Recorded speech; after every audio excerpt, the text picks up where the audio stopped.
இன்றைய ஹதீஸ். அஸ்ஸலாமு அலைக்கும் ரஹ்மத்துல்லாஹி வபரகாத்துஹு. அன்பான சகோதரர்களே, அல்லாஹ் நமக்கு ஒரு பெரிய நியமத்தை மீண்டும் கொடுத்திருக்கிறான். அதுதான் ரமலான் மாதம். அது சாதாரண நாள் கிடையாது.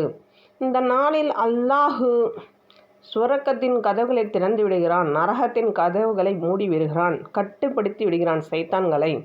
நபி ஸல்லல்லாஹு அலைஹி வஸல்லம் அவர்கள் ரமலான் வந்தால் சுவர்க்கத்தின் கதவுகள் திறக்கப்படும் அப்படின்னா அல்லாஹ் நமக்கே நேராக சொல்கிறான், என்னிடம் வா, திரும்பி வா.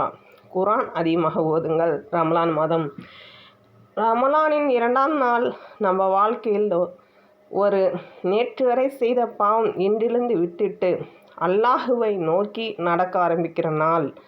நோன்பு மட்டுமல்ல, நிய்யத்தோடு நோன்பு. கண்ணையும் நாவையும் மனசையும் அல்லாஹுக்காக கட்டுப்படுத்துகிற நாள். குர்ஆன் அதிகமாக ஓதுவது. ரமலான் மாதத்தில் ஜிப்ரீல் அலைஹிஸ்ஸலாம் அவர்கள் நபி ஸல்லல்லாஹு அலைஹி வஸல்லம் ஒவ்வொரு இரவும் சந்தித்து குர்ஆனை மீளாய்வு முஜரா செய்வார்கள். சஹீஹ் புகாரி. இந்த ஹதீஸில் நமக்கு சொல்கிறது என்ன? ரமலான் குர்ஆன் மாதம்.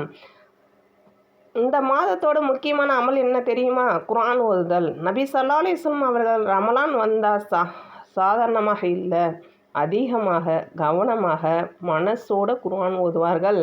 அதுக்கு தான் ஜிப்ரீல் அலைஹிஸ்ஸலாம் அவர்கள் ஒவ்வொரு இரவும் வந்து நபி ஸல்லல்லாஹு அலைஹி வஸல்லம் உடன் குர்ஆனை மீளாய்வு செய்வார்கள். சகோதரர்களே, நபி ஸல்லல்லாஹு அலைஹி வஸல்லம் செய்த அமல் நமக்கு சுன்னா அப்படின்னா ரமலான் மாதத்தில் அதிகமாக குர்ஆன் ஓதுவது, குர்ஆன் கேட்பது, குர்ஆனோட நெருக்கம் ஏற்படுவது, இது எல்லாம் இந்த மாதத்துக்கான சிறப்பு அமல். யா அல்லாஹ், இந்த ரமலான் மாதத்தில் எங்கள் நாவை குர்ஆன் ஓத வச்சு எங்கள் மனசை குர்ஆனோடு இணைத்து வை. குர்ஆன் எங்களுக்கு வழிகாட்டியாக இருக்க தௌஃபீக் செய்வானாக.